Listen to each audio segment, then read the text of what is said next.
Hey guys, it's Tomatoda.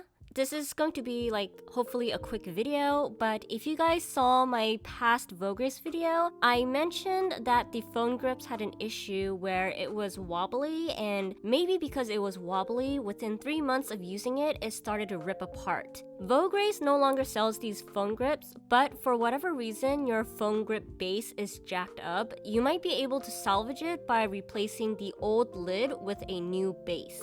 The new base I'm going to be using are these. My friend Almipon, she sent me her extra phone grips since she said she no longer needs them. And I think that these phone grip bases are higher quality than the Vogris ones because they don't wobble as much and the plastic just feels a little bit thicker.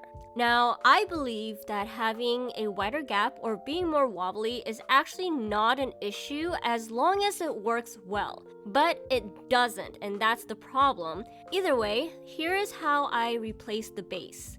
Using a sharp tweezer-like object, I'm going to hook it into the hole and carefully pull it over the nub-like thing. I'm going to call it a nub. I'm only going to remove 2 because the rest should just slip out. Then I'm obviously going to do the same for the new phone grips. Now, with the new base and the old lid in my hands, I'm going to align the holes and the nubs and gently reattach everything.